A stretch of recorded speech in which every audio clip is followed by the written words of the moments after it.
Long time no. Wait, which cup do you think is better? This one or this one? Nah, I'll pick this one.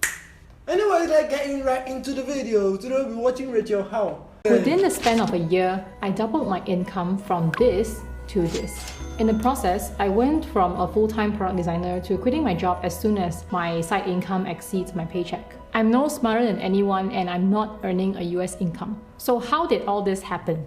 Before we proceed, here's a disclaimer. This video is not about how much money I make. It's about finding out what actions I took that led to this outcome in hopes to inspire you. Because if I can do it, you can do it too. Everyone's situation is different. Strategize based on your circumstances. In 2021, I made $50K excluding taxes. At this point, I was still working full-time as a product designer, and I had no idea what I want to do other than to be great at my job. So what I did that worked were these 9 things. 2021 is a year where I had some lifestyle shifts as a side effect of this pandemic. The pandemic led to more remote work, and as a result, I save time because I don't need to commute and I can sleep in longer. It leads me to feeling more energized in the morning. Because of the pandemic, I also get to save money. I don't need to pay for toll and petrol. I save on food as well because the food in my neighborhood is simply cheaper than the food in my office. During the pandemic, I had lots of free time to be alone in my room, to read, to learn new skills, and mostly through free resources like Google and YouTube. All these free time forced me to finally take the leap to work on side projects since I've got nothing to lose. At this point, I was still working full-time as a product designer. As I spent more time improving my design skills and other soft skills, it led to a promotion. Therefore, a salary increase. Whatever skill we learn, it never goes to waste. So in this case, I picked up Webflow development and realized I kinda enjoy it despite it was super hard.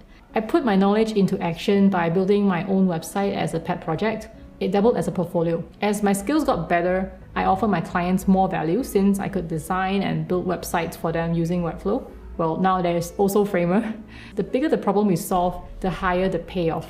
And that is usually the case. In 2021, I had no choice but to price my freelance services slightly below market rate. But then I slowly learned to increase my prices even though my palms were sweating and my heart was racing when I did that. I also got international clients and secured a few retainer contracts. So my freelance income was finally stable and predictable. So I had a higher salary, higher side income, but I did not stop here. I continued to follow my curiosity and experimented by building more side projects. Some didn't work out, but the one that actually worked out was this YouTube channel, thanks to you. I did not start this channel until May 2021. As my hard work started to show some results, I increased my income streams. And I believe that the increase of income streams is a side effect of your knowledge, your skills, the side projects you build, and the problems you solve for other people. Over the span of 6 months in 2021, I built 8 income streams. It's challenging, but it's possible. I will link the video on this topic at the end. When our income grows, our monthly expenses can also increase. This is known as lifestyle inflation. So in order to prevent lifestyle inflation, I manage my money super carefully. I tracked my finances on Notion and Google Sheets, kept my expenses super low, lived below my means. I even donated and sold off the things that I no longer use. Because I'm everything, everywhere, all at once, I'm forced to be highly efficient with my workflow and my time. So I only have Monday till Friday to get things done, as I take most weekends off. I further optimize my systems to get better at this. I will also link the video on this topic at the end. The 9 things I mentioned just now are amazing, but there are times where I was so overwhelmed because I wear many different hats. By day, I'm a full-time designer. At lunchtime, I film videos. At night, I'm a video editor for my own YouTube channel. At midnight, I am a freelance designer. I lost count of the times I'm down because I felt lost, lonely, and stressed out. But the key to getting ahead, in my opinion, are these 3 things.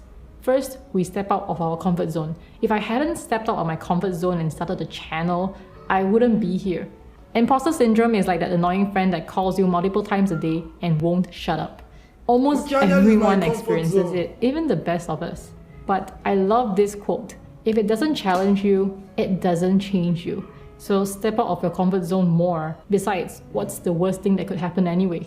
A smart way to get ahead is to leverage on our unfair advantages. Our chances of success increase when we have a competitive edge over other people.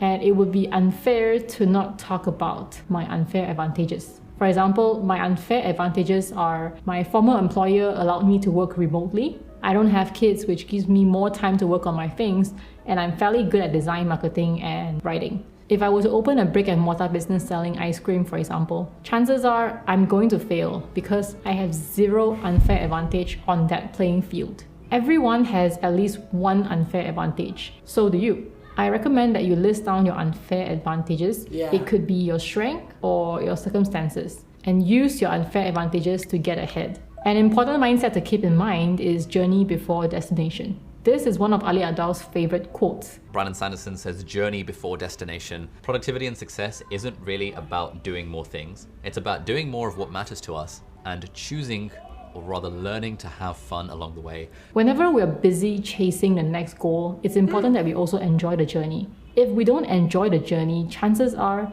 we need to make some changes, or we're probably chasing the wrong goals. Your hard work today may seem like it's getting you nowhere. It may feel lonely. Your imposter syndrome may kick in multiple times a day. But remember, it's just a phase. As cheesy as it may sound, if I can do this, you can do this too.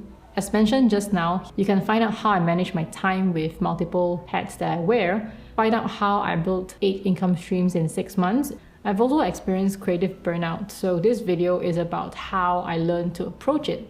I hope these videos will bring you some value. As usual, see you in the next video. Bye. I hope these videos will bring you some value.